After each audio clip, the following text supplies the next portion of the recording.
Hi Rule again, I am Blunty. See what I did there? Instead of saying hello again, hi Rule again, because the video is about Zelda stuff. That made me giggle when I thought of it. Screw you guys. Anyway, in some more Switch news today that surely can't make anyone rage and whine. It is perfectly innocent news after all. You know, unless you have a deep-seated loathing for Amiibo, the cheap plastic toys Nintendo managed to trick people into paying offensive prices for what is basically microtransaction-level DLC-type in-game content, or possibly you're super jazzed about Amiibo because many of them really are quite wonderfully designed and detailed and actualized, at least as far as small-scale collectible plastic figures generally go. Either way you lean, the in-game functionality of both the new Legend of Zelda Breath of the Wild series of Amiibo and the older Smash Bros. Zelda-themed Amiibo has now been officially confirmed for Legend of Zelda Breath of the Wild. Each of the Amiibo can be activated to redeem their associated in-game items once per day. Linkwood Bow, which frankly I quite like the look of, despite the fact that I fall into the category of people who really aren't entirely convinced Amiibo aren't shitty, manipulative corporate douchebaggery. I may even buy one if it looks as good in real life as it does in the press shots. Anyway, when you use it in-game, you get a care package of meat and fish to help keep you in tip-top condition, plus a bow and special arrow of some kind, presumably the blue glowy one he's got in the figure itself and we first saw him use in the reveal trailers. That could be a cool way to defend yourself, or indeed mercilessly fuck with the population if you believe in the Link as public menace theory. The Riding Link, also another one I feel almost tempted by. It does seem really nice, doesn't it?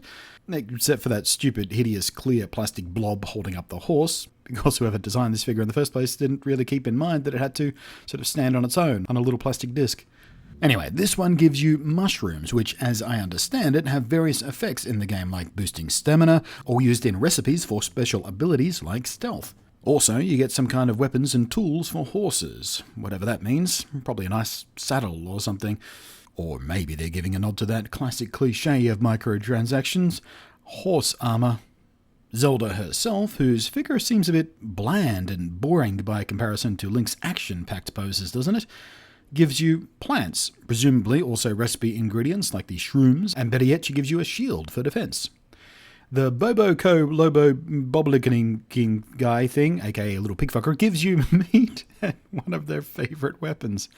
You know, I do know how to say it properly. I just like saying it incorrectly because it makes me giggle. Or is that just my story? And finally, the Guardian, the largest and indeed most expensive Amiibo, which in a first for Amiibo is actually slightly posable. You can wiggle the legs around a bit, which I guess is neat. Tapping this on the NFC reader nets you something called Ancient Material, which with no other context to draw from, I can only guess is a book of Dane Cook's stand-up routines.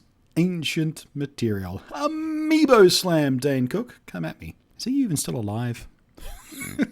This is all translated from the Japanese by Google Translate, but it seems any general Amiibo also gives you some meat and plant material, and the Zelda-specific Amiibo from the Smash Bros. Line gets you something vaguely described as special.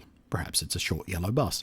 Then, of course, there is the Wolf Link Amiibo, which we've already seen revealed summons in an actual AI-controlled Link Wolf, which as far as the gameplay I've seen of it, generally gets underfoot and ineffectively attacks enemies randomly, ruining your attempt to sneak up on them and stuff.